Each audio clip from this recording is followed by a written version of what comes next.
শ্রী হরে কৃষ্ণ কৃষ্ণ কৃষ্ণ হরে হরে, হরে রাম রাম রাম হরে হরে।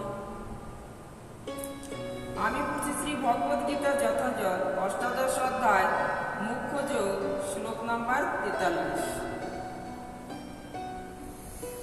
সূর্যময়ম তেজধৃতি দাক্ষময়ম যুদ্ধা জয় প্রিয় অপলায় দানম ঈশ্বর ভাবয় জয় ক্ষাত্রয়ম পরম স্বভাবজয়। গীতার গান। সূর্য তেজ ধৃতি দাক্ষ যুদ্ধে না পালায়, দান এস ভাব যত ক্ষত্রিয় যায়। অনুবাদ। সূর্য তেজ ধৃতি দক্ষতা যুদ্ধে অপলায়ন দান ও শাসন ক্ষমতা এগুলি যেন ক্ষত্রিয়দের স্বভাবজাত কর্ম। শ্লোক নাম্বার 44। ঈশীয় গোরক্ষয়ম বাণিজ্যম অশ্বয় কর্ময়ম স্বভাবজম পরিচর্যায় আত্মকমম কর্ম শূদ্রস্যপি স্বভাবজম। গীতার গান। কৃষিও গোরক্ষা বাণিজ্য বৈশ্যকর্ম হয়, শূদ্র সে স্বভাবতার পরিচর্যা করা। অনুবাদ। কৃষি, গোরক্ষা এবং বাণিজ্য এই কয়েকটি বৈশ্য স্বভাবজাত কর্ম এবং পরিচর্যাত্মক কর্ম যেন শূদ্রের স্বভাবজাত।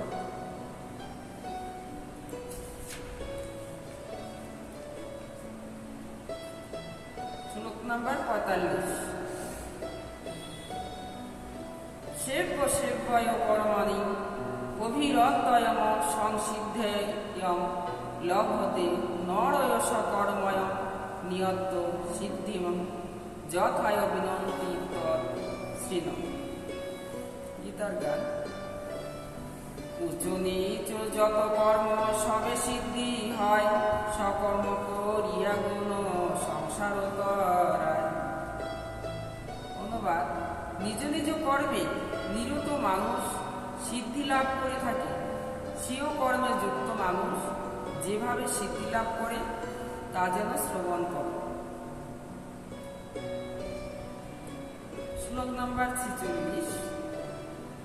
যতয় প্রবৃত্তায়াম ভূতানায়াম যেন সর্বয়ময়িদম তমম করম সকর্মণা তময় অভার্যয়ম সিদ্ধি বিনন্তি মানব। গীতার গান। যিনি ব্যষ্টি সমষ্টি বা জগত কারণ, যাহা হতে ভূতগণের বাসনা জীবন, সকর্ম করিয়া যদি সেই ভূত প্রভু ভজে, সিদ্ধি লাভ হয় তার সংসারে না মাঝে। অনুবাদ। যার থেকে সমস্ত জীবের পূর্ব বাসনা স্বরূপ প্রবৃত্তি হয়, যিনি এই সমগ্র বিশ্বে ব্যক্ত আছেন, তাকে মানুষ তার নিজের কর্মের দ্বারা অর্জন করে সিদ্ধি লাভ করে। তাৎপর্য। পঞ্চদশ অধ্যায়ে বর্ণনা করা হয়েছে যে সমস্ত জীবই যেন পরমেশ্বর ভগবানের কোন সদস্য অবিচ্ছিন্ন অংশ বিশেষ। এভাবেই পরমেশ্বর ভগবান সমস্ত জীবের আদি উৎস। বেদান্ত সূত্রে তার সততা প্রতিপন্ন হয়েছে। জন্মদস্যয় যত সুতরাং পরমেশ্বর ভগবানের প্রত্যেকটি জীবের প্রাণের উৎস।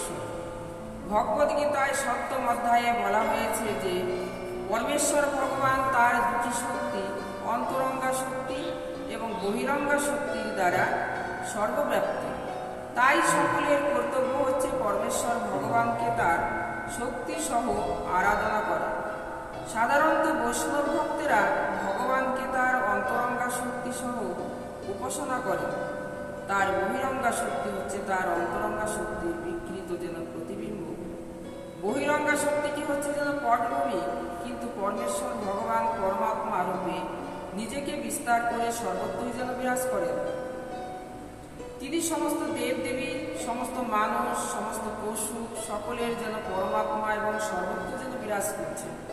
তাই সকলেরই যেন এটি জানা উচিত যে পরমেশ্বর ভগবানের অবিচ্ছেদ্য অংশ হচ্ছে তাদের সকলেরই কর্তব্য হচ্ছে ভগবানের সেবা করা। সকলের উচিত সর্বত্রভাবে কৃষ্ণ ভাবময় হয়ে ভগবান শ্রীকৃষ্ণের ভক্তিযুক্ত সেবায় নিযুক্ত হওয়া। এই শ্লোকে সেই নির্দেশই দেওয়া হয়েছে। সকলের মনে রাখা উচিত যে সমস্ত ইন্দ্রিয়ের ঈশ্বর ঋষিকেশের